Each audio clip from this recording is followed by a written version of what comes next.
Family didn't come to my child's birthday party because they are all sick, Dad said on the phone. I agreed and we celebrated without them. Later my sister posted a photo from vacation with the family together, so I closed the joint account and now they're begging. My son's birthday landed on a Saturday that year. We'd been prepping for it for a while. It wasn't some elaborate affair. Just a simple setup in the backyard, a rented bounce house, a cake with dinosaurs on top, and a whole bunch of balloons to make it feel extra special. He was turning 7, and he'd been counting the days for weeks. Every night he asked if Grandma and Grandpa were coming, and of course I told him they were. I truly believed they would show up. That morning, while we were still setting things up, I called my dad. It was getting pretty late. He picked up and said they couldn't make it. Everyone is sick, he said. Some kind of bug we all got. It was all the explanation he gave me. No details, no apology, just that. I told him I understood, hung up and didn't say a word about it to my son. He finally caught on when we brought out the cake. All that was left were my wife's sister and her husband. He kept scanning the area, like he was waiting for someone really important who was running a bit behind. Then he quietly asked me if his cousin was coming. I told him she might be on her way, but deep down I already knew the truth. After everything was cleaned up and our guests had left, we sat in the living room and watched him put together his Lego set. I tried my best to pretend that everything had gone smoothly. I didn't want him to dwell on who was missing. But when I picked up my phone, I saw a message that changed everything. It was from my sister. She'd posted a photo on Instagram with the caption "Finally." It was a group shot of her, my mom, my dad, and their daughter. They were all smiling by the poolside, holding drinks in some sunny place that looked like a resort. Not the kind of place you just drop by. They'd clearly been there for a while.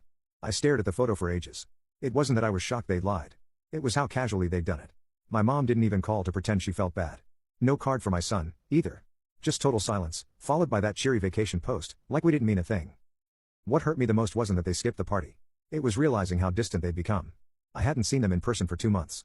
Every time I called or texted they had some excuse, too tired, not feeling well, staying in to save money. And all the while, they were using the joint account I'd set up for them. The one I opened when they said they were in financial trouble. First my dad lost his job, then my mom. My sister said she couldn't manage the bills after her divorce. They said they just needed help for a few months, so I lent a hand. I set up the account, put in a few $1,000s, and added more when their balance was running low.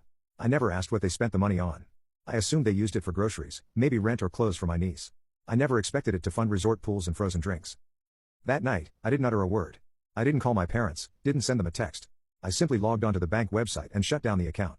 I transferred the remaining money back to my main checking account and deleted the online access they had.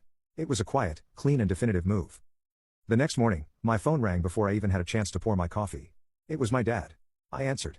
He asked what was wrong with the account, saying they tried to buy something but the card didn't work.